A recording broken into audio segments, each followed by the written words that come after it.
Hello guys, welcome back to the channel, welcome back to the garage, and welcome to apparently Ford Central. So now I'm joking, obviously. I just put up the video where I kind of revealed this to you guys, and the comments so far are exactly what I expected. A lot of people hating on the fact that we have a Ford on a channel that has been all Dodge and Cummins stuff, and it doesn't surprise me. It doesn't surprise me at all. It's kind of the expected result. But I made that decision. I went and I test drove all three brands, and I wanted to make the best decision possible and not just go with what I've always done and just, nope, we got to get this. So later in the video, we'll get into the meat and potatoes of it and why I chose to go with a 2020 Super Duty rather than what everybody probably expected from me. And I know anybody who heard about what I was getting, people from work, friends and family, everybody was shocked. Everybody's surprised because I've always had Dodge stuff. So anyway, before we get into that, there's a couple little small things we got to take care of on the truck. Nothing major, just little stupid stuff that just nitpicking really, but it's some stuff that we just need to do just to correct this thing, and it's stuff that I did to Caitlin when we first got her. So the 2020 here, which we do need to name. One thing I don't like about it, when I walk right up to it, Ford has this big dumb white sticker right behind the passenger door on the driver's side. You got to get that off. Like I said, kind of nitpicking a little bit of stuff. When the steps were on there, the guy at the dealer said it wasn't as noticeable or whatever, but we're going to get that off. We also need to get rid of our front license plate bracket, and that license plate, I don't like having that on there. I don't need a front license plate, so why would I have something up there? And also, if you guys remember in the last video, I did say that we had the dealer remove the 4x4 decal because all these trucks come with a 4x4 decal or an FX4 decal, but I didn't think to tell them not to put this sticker on there. Their sticker for their dealership. So it actually blends right in, being it's black, but I just don't want it on there. I want to get it off promptly. Like I said, kind of nitpicking a couple things. The Ford so far, I think we were up to about 75 miles. The power's great. The thing just gets up and goes. It shifts great. And these headlights on the front of this truck are absolutely amazing. Definitely the best thing I've driven behind. Honestly, the first thing I've driven behind with LED lighting, but just phenomenal. I love all the little features, like the fact that I can just walk up to it, grab the handle, and it'll automatically unlock and all that kind of stuff. It's great. The ride, for it being a 1-ton, it rides really good. And I mean, when we did our test drives and all that, that one rode good. And I was worried about mine because I actually I don't even know if it was an option that cost any money, but I upfitted it to a little bit higher GVW, so that way the truck could handle, I think it was like 1,100 pounds more weight or something like that. But I just figured while we were there, let's get that done. Now a big con of the truck. So like I said, we got 75 miles on it. I don't know if they limit these things on power or anything like that for the first, however many miles. But the top speed of the truck is 96 miles an hour. I know you're thinking that you really need a truck that heavy to go that fast, and I get it. Occasionally you want to do a little spirited driving on a highway or something, get up past the truck, whatever. It's just, yeah, of course I would love to use the entire tire speedometer, but then again, we're only not using 4 miles an hour of it because it only goes up to 100 anyway. But just something that I don't know if you guys knew or not, but yeah, it only goes up to 96. The Cummins in factory trim would go up to 105. But yeah, just something to know. And yeah, I wish it would do 100. That's all. But anyway, let's get rid of these couple things, and then we will talk about why we got a 2020 Super Duty over another Cummins.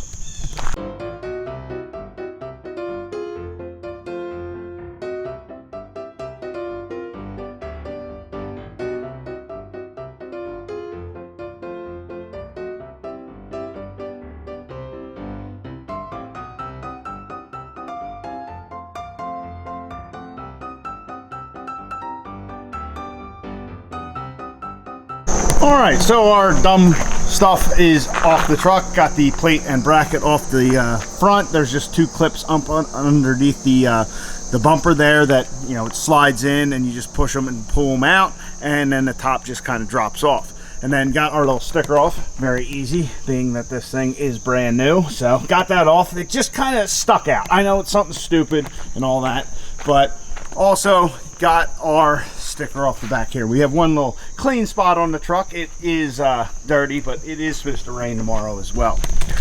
So I know, just a couple little dumb activities for the new Super Duty, which is still kind of weird to say. But anyway, guys, so the real meat and potatoes of this. Why did I decide to get a Ford, get a Powerstroke, rather than get the Cummins and Dodge or Ram, whatever you want to call it, that I am used to? Well, when it came down to test driving the vehicles and all that, the Cummins trucks, the Ram trucks, certainly have a much nicer interior than these.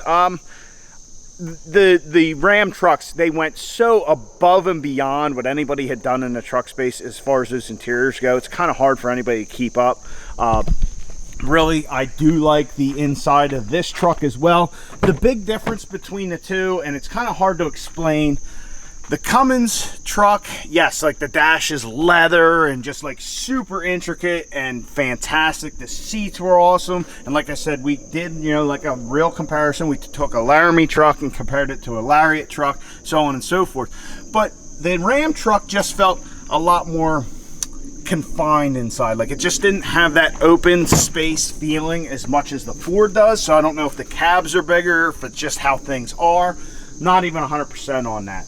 But Ram interior is of a higher quality, definitely, and that center infotainment that the Ram trucks has, nobody can touch it. Definitely is not the greatest in this, far superior to what I had, but it is nothing like what is in the Ram trucks. That 10 or 11 inch display that they have, you know, everybody was comparing it to something like on a Tesla, which, I mean, that's what it was. And nobody can touch them on that. But, you know, those are all little creature comfort stuff. What we have now is definitely a far step up from what I had. But really, in the interior category, Ram took it.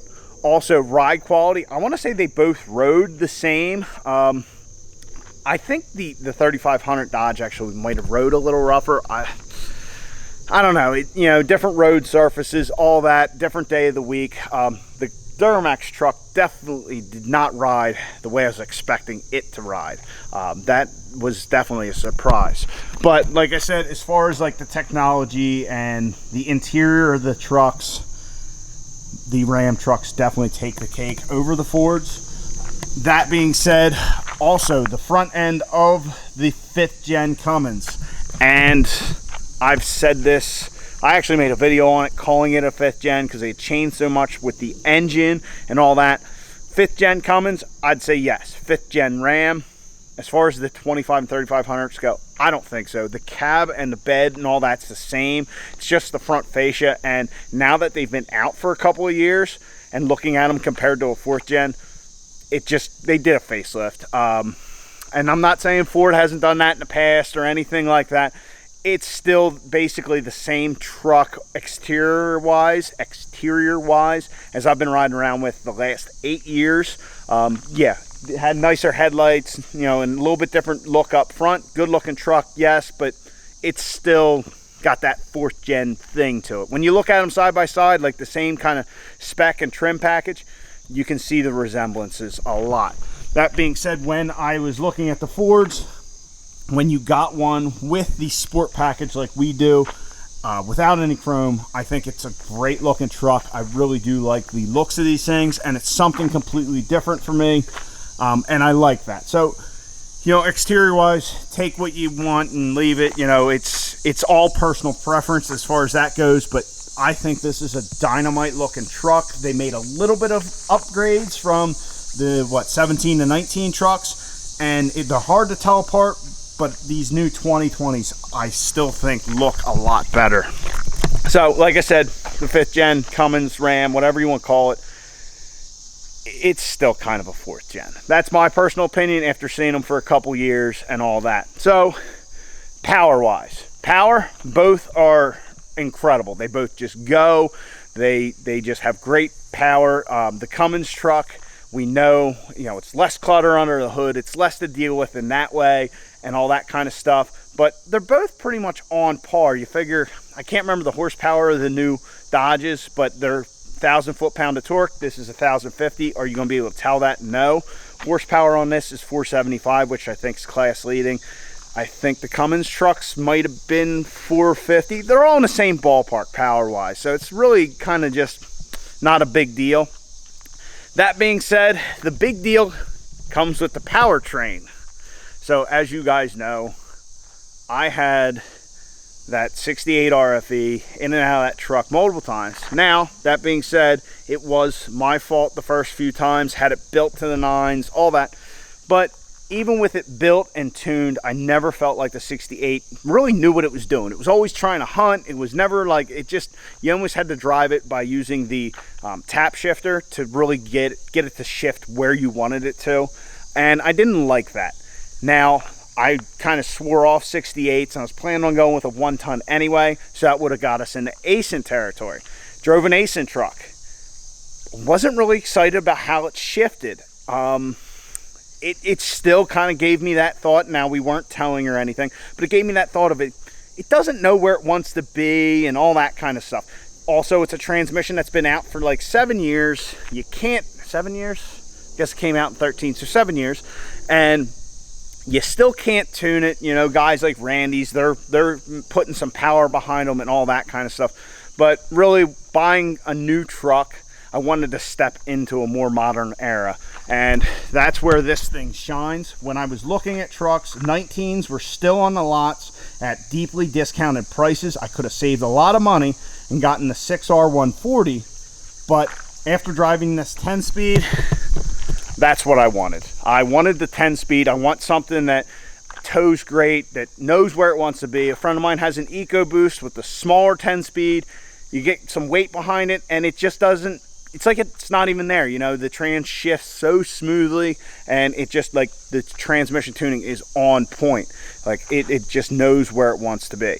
That being said, and I know when I made the videos, a lot of people disagreed with me, but the transmission in this truck is the same thing you're going to find behind a Duramax. There's some podcasts I could point you to. It's the Diesel podcast. They talk to the guys at RevMax, and guys are telling, oh no, the Chevy's got the Allison.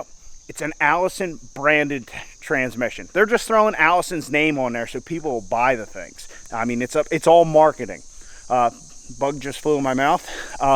Also, the guy from RevMax said, like, all the parts in that trans have a Ford and a GM part number to them. But go listen to that if you disagree with me. But also get to thinking about it.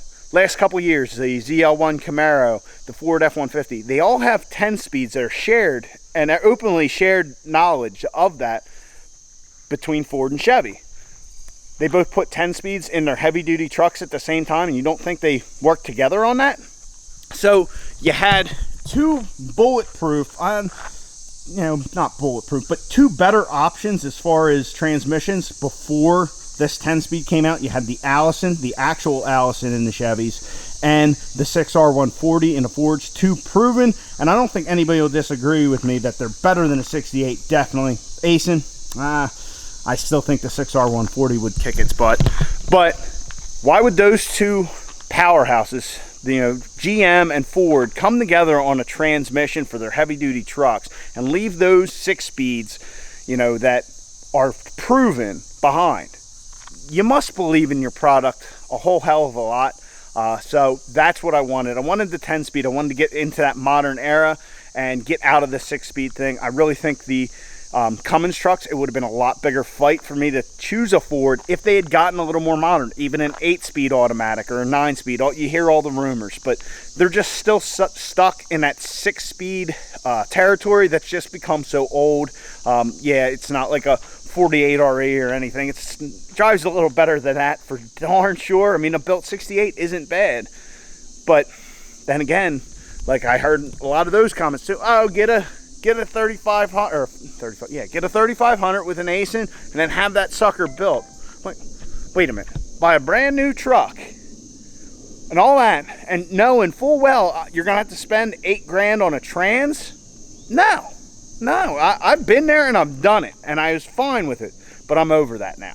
So we got the 10-speed automatic, and really that was the big deciding factor. Also, when I was speccing all the different line of trucks, I could make the Ram look really good. Couldn't find a way to make the Chevy or the GMC look good. But then the Ford, I could really make pop with the sport package and all that kind of stuff. So I know, guys, these last few videos have been a little bit different than what we normally do here on the channel. We're going to get back to the drag truck.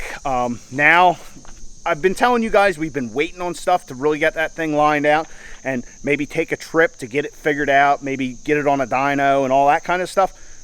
What we've been waiting on is this. This is the reason we've been holding off, because I did not trust Caitlin to go more than like an hour's drive. So that's the big thing we've been waiting on with the drag truck. We've been waiting on this thing to come for like 24 weeks. Now we can make plans and take the drag truck, do what we want to it, get it dialed in every way, shape, and form, and then hit the track. So that's my reasons for picking the Ford. Maybe you guys agree, maybe you disagree. Also, these 6.7 Powerstrokes, go to the track. Like, go out to UCC. Next, like 2021, when you're at UCC, go look. The guys running Cummins trucks, see how many of them tow that thing there with a Powerstroke. You're going to be surprised once you start looking at it. There's an awful lot of guys who make a lot of power with a Cummins that drive a Powerstroke. And I even know some industry leaders that you guys may know who do the same. They drive a 6.7 Powerstroke and say, make the power with the Cummins. So anyway, guys, love it or hate it, the Ford's here to stay. I hope you guys enjoy whatever we do with it. Like I said, I'm planning on not doing a whole heck of a lot. I want to keep the thing reliable. We have 2 ladies here that we can work on and modify and do cool stuff with. This is just going to be the daily driver / tow pig, and we're going to find the flaws. I'm leaving the emissions on. I'm not going to touch any of that stuff. So we're going to find out, is this emission system good for, 50,000 miles, 100,000 miles? I don't know, but we're going to find all that out. One other thing I completely forgot about after, I don't know where I'm going to cut this in at, but another thing, I don't know much about the Powerstroke under there, and I don't have any parts from like the race truck or anything like that I could put on this thing. That's another thing. If we had the Cummins, well, I got a couple T4 manifolds, I got turbos, I got different stuff that we could easily just bolt onto a 2020 with, a little bit of modification or whatever. Even injectors that might fit. I don't know. I guess the new ones are probably a little better, but yeah, that's another thing. Not knowing as much about under the hood is a good thing in my case, so that way I don't get a little overzealous and, wind up like this again. So anyway, guys, I will keep you updated on the fuel economy of the truck and any issues we have with the truck. I'm not going to hide any of that kind of stuff. If we have a big issue or any small issue with this thing, you guys are going to know about it. So sorry for kind of ranting and raving there, but that's my reasoning for choosing the 2020 Powerstroke over the 2020 Cummins. So comment down below. Let me know what you think. Let me know if you still hate me, because all the comments so far, yeah, a lot of people not happy about the Ford, but oh well. So far, I'm digging it. So anyway, guys, hope you enjoyed. Get out in your garage, get the wrenching on your truck.